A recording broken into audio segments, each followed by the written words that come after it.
दम निकले इस देश की खातिर बस इतना अरमान है।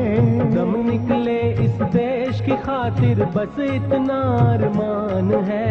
एक बार इस राह में मरना 100 जन्मों के समान है। देख के वीरों की कुर्बानी, देख के वीरों की कुर्बानी, अपना दिल भी बोला मेरा, रंग दे बसंती चोला। अगर हम 1857 का इतिहास देखें, जो कि अंग्रेजों ने पूरी तरह से उसको छिपाने की कोशिश की है, वो एक ऐसा दौर था जब ज्यादातर भारत इकट्ठा होकर जाति, धर्म, भाषा को छोड़कर सिर्फ एक उद्देश्य से कि हमने अंग्रेजों को निकालना है, इकट्ठा हो गया था। और उनकी अगुवाई में बहुत लोग थे। रानी लक्ष्मीबाई का नाम बड़ी श्रद्धा से लिया जाता है। बेगम हजरत महल थी अवध से। इन सबने जो उस समय किया, मुझे लगता है कि शायद हम 1857 में आजाद हो जाते, लेकिन हम आजाद क्यों नहीं हुए? क्योंकि हमारे ही कुछ लोग चंद चांदी और सोने के टुकड़ों के लिए बिक गए। और इसलिए जो क्रांति हुई उसको दबा दिया गया, उसका विघटन कर दिया गया, लोगों को अलग अलग कर दिया गया और वो क्रांति अंग्रेजों के दमन से खत्म हो गई।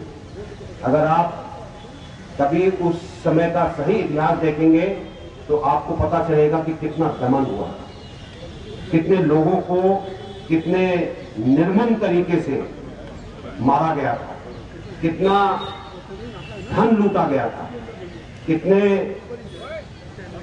बच्चों को बेसहारा कर दिया गया था। जिस चीज की कल्पना ना की जाए वो हुआ। लेकिन एक खास बात देखिए हमारे देश की, उस चीज को हम भूल गए और अंग्रेजों का गुणगान करने लगे। जो कुछ वो हमको देकर गए उसके अंदर हम अच्छा ही समझने लगे। यहां तक कि हमारे संविधान के अंदर 1935 का गवर्नमेंट ऑफ इंडिया एक्ट ज्यादातर शामिल किया गया। वो एक्ट जो कि भारत के शासन के लिए बना था, भारत के लोकतंत्र के लिए नहीं बना था। क्या विडंबना है। आज जब अन्ना जी आवाज उठा रहे हैं तो उनकी आवाज सिर्फ यही है कि हमें व्यवस्था बदलनी है एक लोकतंत्र के लिए, एक आजाद भारत के लिए, एक स्वतंत्र भारत के लिए, एक ऐसे भारत के लिए जिसमें आम भारतवासी निर्णय कर सके कि उसकी जीवनी कैसे चलनी चाहिए। सिर्फ यही उद्देश्य है।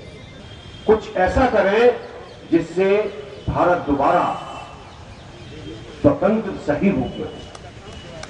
यही एक छोटी सी कामना है, यही एक आपसे एक आग्रह है। और इन्हीं शब्दों के साथ बहुत बहुत धन्यवाद। जय हिंद। 45 में अंग्रेज चला गया, लेकिन तब तक के लिए लाखों लोगों ने अपने कुर्बानी की थी। 90 साल में 90 साल में कुर्बानी की, आजादी मिली। आज भी हम सब अनुभव कर रहे हैं कि आजादी किसको मिली, क्या मिली आजादी हमें। भ्रष्टाचार तो खत्म नहीं हुआ, गुंडागर्दी खत्म नहीं हुई, लूट खत्म नहीं हुई, दहशतवाद खत्म नहीं हुआ।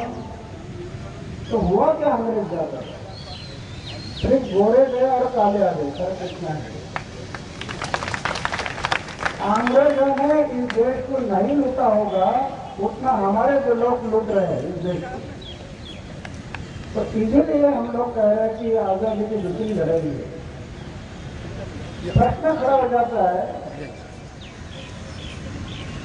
कि आजादी की लड़ाई 1857 में शुरू हो गई और 1947 में आजादी मिली, लाखों लोगों ने कुर्बानी की, लेकिन सही आजादी मिली ही नहीं।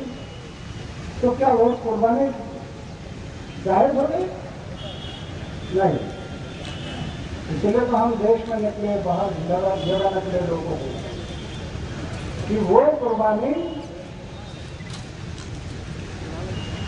जो कुर्बानी की 1857 से 1947 तक, वो हम आगे नहीं जाने देंगे। भले हमें कुर्बानी देना पड़े करेंगे, तो वो कुर्बानी हम आगे नहीं जाने देंगे। दम निकले इस देश की खातिर बस इतना अरमान है। दम निकले इस देश की खातिर बस इतना अरमान है। एक बार इस राह में मरना 100 जन्मों के समान है। देख के वीरों की कुर्बानी, देख के वीरों की कुर्बानी, अपना दिल भी बोला मेरा, रंग दे बसंती चोला। ओ मेरा रंग दे बसंती चोला, मेरा रंग दे, मेरा रंग दे बसंती चोला, रंग दे बसंती चोला माए, रंग दे बसंती चोला।